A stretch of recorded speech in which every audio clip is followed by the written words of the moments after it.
Well, I think that we're probably less prepared for cyber attacks, and the events of last week indicate that. And I think what makes cyber attacks particularly dangerous is the fact that just about anybody with a decent computer literacy can pull something off like that. In fact, the attacks last week, as best as I know, we're still trying to figure out who carried them out, but it could very well have been like disaffected gamers who used the code. Well, what's the worst thing that you could imagine? The worst thing that I could imagine in terms of cyber? I hate to wake people up with that in the morning. But well, yeah. let's be yours, okay, just for a moment.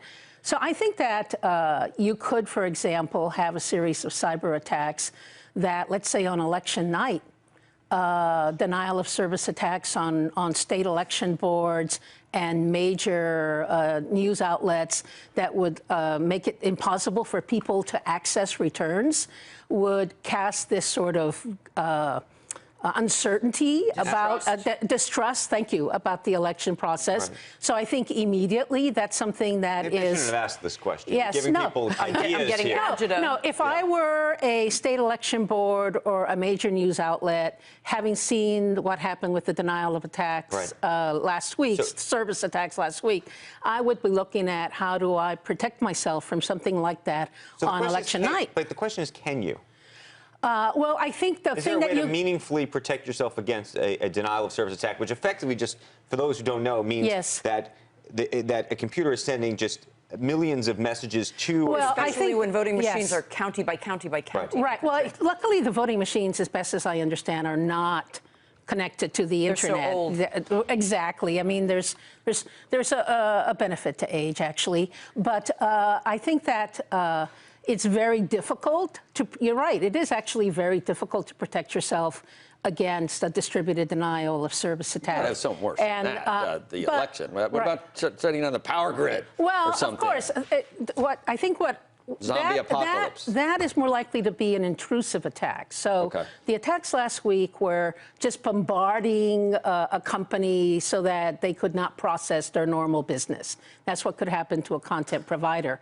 To like bring down the power grid, you actually need to drop some kind of malicious code through an open portal into the software system Good, now you're telling of a people utility. Exactly. So how would you do that again? You would drop it into...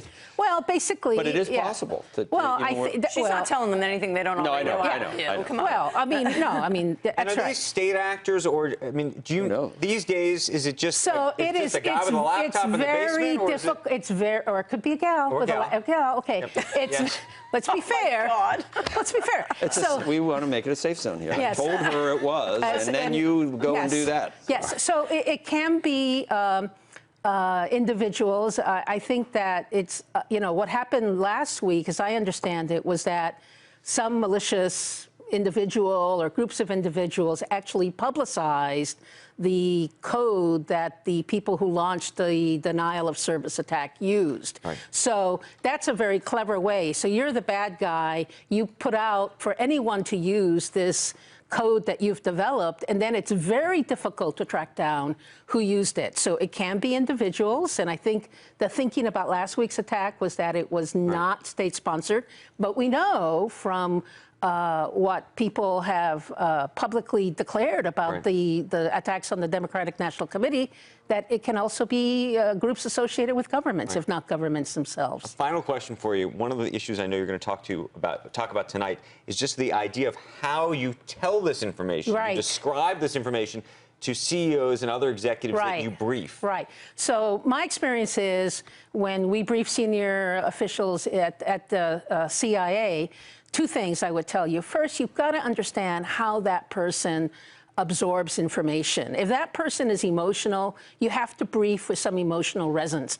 If that person is just facts and figures, you got to go that way. And the second is bad news. You got to deliver bad news early and often. I think a lot of people, when they're briefing their superior, try to sugarcoat the bad news. And I think in today's world, that's a mistake. Hey CNBC fans, thanks for checking out our YouTube channel. Here you're going to find videos packed with all of the information that you need to be smarter about your finances. You can subscribe by clicking right here and click on all the videos around me or the I right here to watch the latest from CNBC. Thanks for watching.